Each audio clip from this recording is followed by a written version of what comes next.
In the next few minutes, gusto ko po nakatutok dito ang attention ninyo. Ito po nagpabago ng pag-iisip ko eh. Itong konsepto na ito. Okay, ready na po tayo? Okay, sabihin mo sa katabi mo. Ready ka na ba? Huwag kang tutulog-tulog. Pag napapikit ka, may iwanan ka.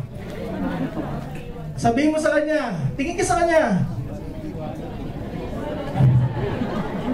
Ito na ang simula ng pagyaman ko. Oh, ikaw naman na sinabihan, tumingin ka naman sa kanya. Pautang ako. Okay, palakpakan naman po tayo. Okay, wala muna lalabas. Okay. So, guys, punta na po tayo sa basic training. Ito po yung konsepto na nagpabago ng isip ko. Kung di nyo po alam, ang tao sa mundo ay nahahati sa dalawang bahagi. Ilan? Okay. Isang 96% at isang 4%. Napakalaki ng porsyento ng tao sa mundo ay tinatawag na pakitaas ang kamay ng mga taong normal. Wow. Pakitaas na. Wow. Parang picture nyo na, ha? Okay. Dami yan sa mundo. 4% lang ay tinatawag na wow. Sino mga normal? Ba't ganun? Gusto nila abnormal sila? Pag-usapan natin po yung abnormal at normal. Ba't kaya ganun? Ang dami namin tapos sila gusto nila abnormal. Ano meron doon? Ito yan. Ang mga normal na tao, yan yung pinanganak na ang sabi sa kanya ng nanay at tatay niya, ito, anak, mahirap lang tayo. Ang tanging kong ipamamana sa iyo ay edukasyon. Gagawin ko ang lahat, mapag-aral lang kita. Kaya anak, gagalingan mong mag-aral. Sikapin mong makatapos ng pag-aaral. Dahil pag nakatapos ka, makuha ka ng magandang marka, nakatapos ka ng pag-aaral, ikaw ay trabaho. Pag nagtatrabaho ka, magkakaroon ka ng stable. Alam mo. Kasi, normal. Nagkatrabaho nga. Nung nagkatrabaho, ito yung mga taong gigising ng alas 4. Tama? Magpapainit pa ng tubig yan kasi hindi sanay maligo ng malamig. Paghahainan ng nanay niya, pagluluto, madaling araw pa lang gising ng nanay para mapakain ng kanyang anak. Nakahanger na ang uniform niyan. Isusuot na lang. Magkukommute, magta-tricycle mula sa kanilang bahay, papunta sa kanto, kasi sa kanto mag-aabang ng jeep, papunta sa hindi pa sa trabaho, sa terminal ng bus o ng FX. Makikipagpunahan ka doon kasi nagmamadali ka kasi mapupuno ang MRT. Kailangan maaga ako doon. Pupunta, babiyahe ka, ang sikip-sikip, pupunta ka sa opisina mo, magta-time in ka, alas 8. Tama? Magtatrabaho ka na doon, magbe-break time kayo, alas 12. Okay. Tatrabaho ka doon, wala pang alas 5 ng hapon, ikaw ay nagre-retouch na. Kasi naghahanda ka ng ba't alam niyo ulit? Tapos, magkukommute ka, pabalik sa bahay mo, pagdating mo sa bahay mo, kakain ka, tapos manonood ng TV, hanggang alas 12, tapos matutulog ka na alas 4, gigising ka ulit, alas 6, maliligo, kakain, magkukommute, makikipaggunahan sa sasakyan, alas 8, magta-time in, wala pang alas 5, magre-retouch, alas 5, time out, alas 6, magkukommute, darating sa bahay alas 8, kakain alas 9, manonood ng TV hanggang alas 12, matutulog na alas 4. Gigising ulit, matutulog ng alas 12, gigising ng alas 4. Gigising ulit sa umaga, kakain.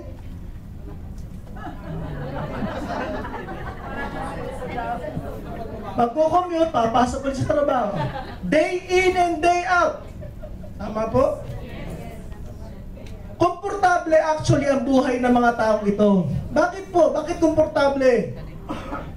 Akisit katapusan merong? Kahit walang gawin actually sa opisina. Pagdating na akisit katapusan, susweldo yan. Komportable buhay niyan. Ito yung mga taong ayaw ng risk. Sa umpisa, kasi enjoy siya sa pagtatrabaho niya. Yan yung pag inimbita mo sa presentation na ganito, naku, pagtataguan ka niyan. Tama po? Hate na yan mga gantong seminar. Corning siya doon. Basta siya ay dignified employee. May sweldo ako, 15 katapusan. See? Ang ganda ng bihis ko. Naka-stocking ako lagi. Hindi namin nakaka-relate. Tama po? Maganda bihis niyan eh. Okay. Magaganda ang title niyan, Supervisor. Wow, big time. Manager. Now, sa kabilang banda, merong 4% na abnormal.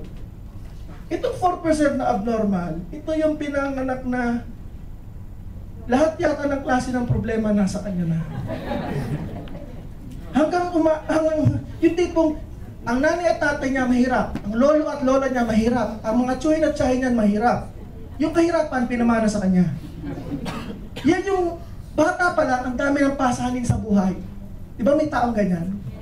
Ito yung bata pa lang, nagtatrabaho na ng todo. Lahat pinapasok niyan. Pag may nag-iimbita dyan sa isang business opportunity, sumasama ka agad dyan kahit di tayo iintindihan. At kung may asawa yan, pagdating niya sa bahay niya, ang sabihin ng asawa niya, saan ka galing? Sabihin niya, matenda ko ng seminar ang ganda, travel. Ito na, magpapabago ng buhay natin. Ano sabi ng asawa niya? Yan na naman ang sinabi mo. Nagkanda utang-utang tayo, nagalit na sa akin ang nanay ko. Dahil lahat ng kamag-anak natin, inutangan mo. Dahil sinasabi mo sa akin, mababago ng takbo ng buhay natin. Kasi ang mga taong ito yung mga taong risk taker. Maraming taong galit sa mga yan. Kasi kahit sino kamag-anak, inuutangan. Magaling makipagkaibigan yan. Pag naging kaibigan mo yan, uutangan ka din. Kasi sa dami ng problema na gusto niya kang makaahon sa buhay. Hindi sila masamang tao actually. Ang dami lang talaga nilang sakripisyong dinadala. Ang araw ginagawang gabi para magtrabaho. Masalimuot po ang buhay niyan. Yung 4% masalimuot ang buhay, yung 96% komportable. Kasi akisit katapusan kahit walang gawin, kumikita. Pero nagkakatalo ang mga taong ito pagdating ng 65 years old. Kasi pag 65 ka na, ikaw ay alam niyo ulit, magre-retiro. At pag nag-retiro ka na, 65 years old ka na pataas, para mabuhay ka, anong gagawin mo? Aasa ka sa? Pension. GSIS, SSS. Na-bankrupt na eh. Pension? Sinimot na. Aasa ka sa gobyerno. Ang tanong, Naku. totoo po bang nakakabuhay ang pension? 1, 2. Pambayad kuryente pa lang, kulang na. So sa madaling salita, questionable kung pwede nating asahan ng gobyerno. Yun yung option mo. Umasa sa gobyerno. Huwag po kayong mag-alala. Meron kang pangalawang option para mabuhay. Dahil retirado ka na, 65 years old, pataas ka na, hindi mo na pwedeng asahan ng gobyerno, aasa ka ngayon sa anak, kamag-anak, pamilya. Nung ikaw ay bata-bata para malakas, nagsakripisyo ka para mapag-aral mo ang iyong anak. Tama po ba? Pupunta ka sa opisina mo, sa pabrika mo, nagbabaon ka. Dahil nagtitipid ka, dahil yung matitipid mo pambaon ng anak mo. Si Utoy, na mahal mo. Yung anak mo, bagamat mahirap kayo, nagawa mo ng paraan na siya ay mapag-aral sa magandang kolehiyo. Si anak mo, na pinag-aral mo, natapos, naging engineer, nakapagtrabaho, ang masaklap, inaasahan mo tutulong sa'yo, nag-asawa. Totoo po ba yan? So wala kang magagawa, may sarili na yung buhay. Pero ito ng siste. Uugot-ugot na kayong dalawa ng asawa mo, pupunta kayo sa bahay ng anak mo, magdo-doorbell kayo. Ding dong. Bakit ganon? Pinasyalan mo sila, pero yung apo mo parang hindi excited sa'yo. At ang sabi ito, naku, eto na naman si Lolo, eto na naman si Lola. Mag-aaway na naman si Mama at si Papa. Nangyayari po ba yan? Yes. Kung ikaw po yung magulang, masakit? Yes. That is the reality. Huwag kayong mag-alala. Merong pangatlong option. Ano yung unang option? Gobyerno. Pangalawa, pamilya. Eh, questionable na kayong dalawa eh. May pangatlo ka. Magdiwang ka, meron kang pang third option. Ano yung third option mo? 65 years old ka na pataas. Wala kang magagawa kung hindi magtrabahong muli. Subukan mong mag-apply sa Jollibee. Magsasara ang Jollibee. 65 years old. Sa ibang bansa pwede. Dito hindi. O subukan mong mag-apply dun sa Alibangbang. Hindi na rin pwede. Parang na-try lang. But this is the reality. This is the reality. Tingnan nyo po, may mga taxi driver, jeepney driver, wala nang po, makapalang salamin, kulubot na ang palak, nagda-drive pa. Meron? Pumunta ka ng public market. Meron doon nakasaya, kuba na ang likod, nagkakaliskis ng isda. Meron? Marami. Bakit ganun ang buhay? Kasi pinili nilang maging oh, tahimik na mga normal. Sabi, yun pala ako. Yun pala ang patutunguhan ng buhay ko. Okay, maganda. Pag-usapan naman natin 4% na abnormal. Baka mas pangit naman yung buhay nila pag-usapan natin. Yung unang buhay nila, masalimuot eh. Risk taker sila, maraming galit, marami silang utang, maraming silang problema. Pero nagkakatalo sila pagdating ng 65 years old. Itong mga abnormal, 65 years old pataas. Gigising yan sa umaga. Babangon yan sa kama. Wala yang arthritis. Arthritis. Hindi yan problematic. Masaya yung gigising sa umaga. At lahat ng makita niya, anong bati niya? Good more earning!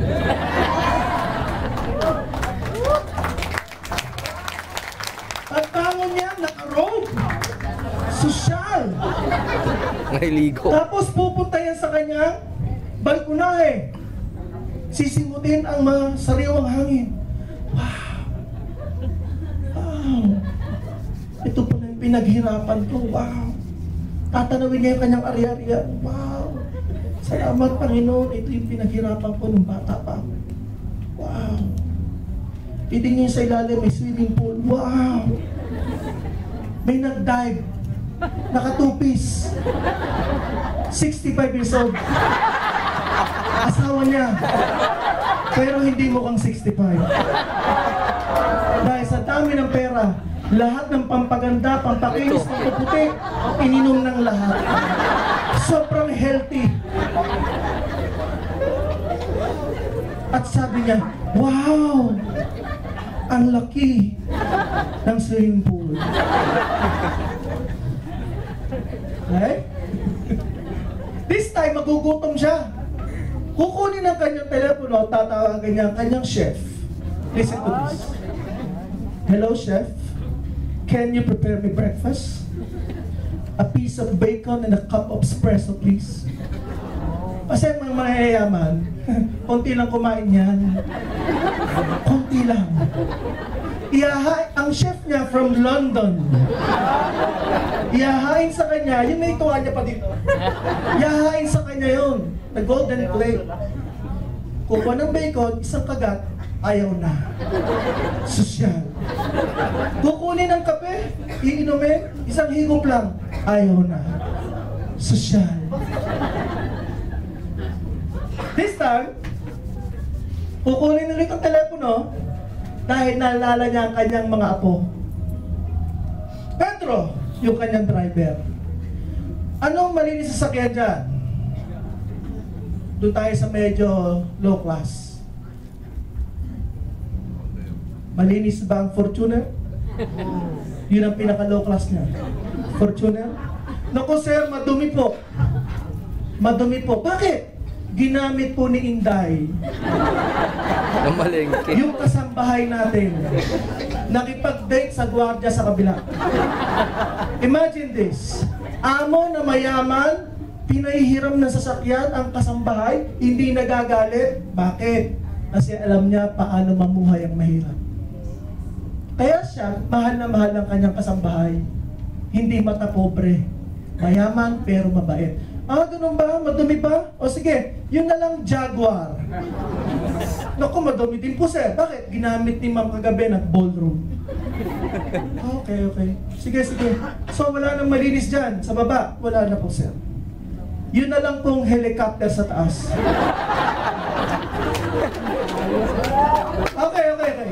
Ayusin mo at susunduin natin ang aking mga apo. Saan tayo pupunta, sir? Pupunta tayo sa Jollibee. Jollibee. Jollibee, Hong Kong. Kala nyo, low class pa rin, ha? Jollibee, pero Hong Kong. Question. Anong klaseng buhay ang gusto nyo? Normal o abnormal? Ulit. Para doon sa mga normal kanina. Nagbago na ba ang inyong pananaw sa buhay? Gusto ko marinig. Anong klaseng buhay ang gusto nyong maranasan? Simula ng 2016, simulan na natin. Abnormal o normal? Pakita sa kamay na gusto.